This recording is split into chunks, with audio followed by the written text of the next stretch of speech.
another thing that's been pinging. It's around the property management agreement, and there seems to have been some recent changes made in the property management agreement. But the first one that came to mind in the Not Your Average Investor chat was this idea of JWB increasing the amount of money that you hold per property to $500, and whether you guys are like investing that in some way to like make some interest or something like that. What do you say about that? Again, another reason I'm so glad we have this feedback loop, because there's some serious misinformation there too. Let's just start with first about how have we designed our property management company. When we first got into property management, we saw how it was done the normal way, and we thought that that was incorrect. We thought that the way that property management has been built, the business model, has led to bad experiences. And if you just have a good experience in rental property investing, you're going to stay in the game long enough, and you're going to see the benefits. So we thought bad property management, bad experience for the user is the biggest reason that more people aren't able to take advantage of this. So we designed our property management different. We said, okay, we're going to serve somebody who wants to be a passive investor, who wants to have an expert make the majority of the decisions for them and wants complete transparency so they know how the decisions are made. But they want a property management team that's going to be able to go and fly and to get things done very quickly. And that property management team probably is going to make better or more sound decisions than they would, just simply because they manage $1 billion of assets in the same market. And so that's how we have designed this property management organization, and our property management agreement is also designed that way. What's the opposite of that? The opposite is somebody wants to be active. Okay, so if somebody wants to be an active investor, wants to make all the decisions themselves, wants to hire their own, do the work themselves, or hire their own contractors. And that's not necessarily wrong. It's just not who we are going after. It's not who we are here to serve. You know, you have to have knowledge, experience, desire to get out there and pound the pavement. But, you know, that's just, it's just a different approach. And really, that's the more normal approach to property management. And again, you know, most people don't want a second job when it comes to being a landlord. True. And so we said, hey, we have an opportunity to shape this differently. So in our PMA, what you're always going to see is that we're after wonderful experience. We're after wonderful experience for that passive investor. And by doing that, along with designing this so that we can be efficient, that we can make sound decisions, we can do it with limited interruption for you. And that way we can drive your returns higher. Got it. And so you're painting the picture of a property management agreement that's designed as a passive experience led by expertise. Yes. What does that have to do with $500 a property, Greg? Well, so okay.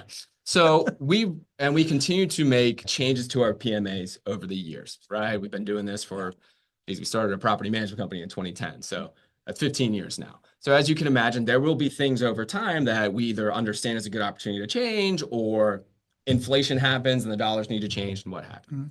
So we have always had a certain part of our PMA that required an escrow agreement. An escrow is another form of reserves. We've talked a lot in this community about the importance of reserves. And I talk about that. And what I mean by reserves are when you buy a rental property, as soon as you buy that rental property, you need to set aside 3 to 6 months of expenses in a separate bank account and keep it there as a rainy day fund.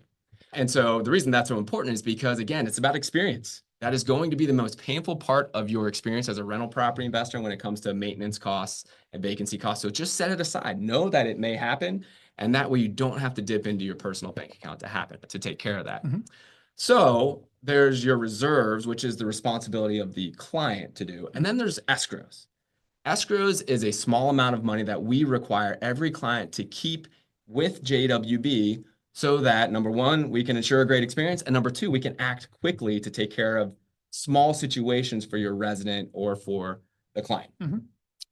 So we've always had an escrow. A couple of years ago, we enacted the changes that I'm going to share with you. So it's actually been a long time. And we went from $400 per portfolio for the escrows to now it's $500 per property. Got it. For the escrows. So if you're a JWB client, you probably had a call and it said, hey, listen, you know, probably out of your next rent that comes in, we're going to hold an additional X number of dollars, hundreds of dollars. 500 per property. 500 per property. We're going to now move that into your maintenance escrow with JWB. What this allows us to do is to be able to take action on your behalf and solve small problems rather than, and here's just an example I throw out a lot. You know, if we didn't have this, and let's just say that your door, the lock needed to be rekeyed. I don't know what that costs, $100 or something, right? You know, if we were to not have this and we had to call you as the client, we'd first have to get you on the phone. You're busy, you're passive, you're doing something, right? Yep. You don't want to get this call. Yep. We have to explain it to you. Then you say yes, then you have to send us the money, and then we have to then say yes to the vendor to go out there. I mean, we might be losing a week to solve a rekey. Yeah.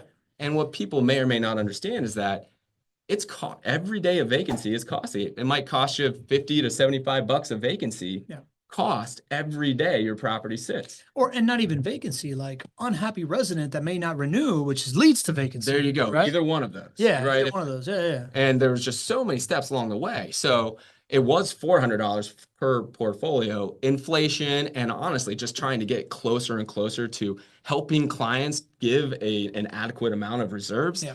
We thought a nice stepping stone would be $500 per property. So that's the only change. We went from $400 per portfolio to $500 per property.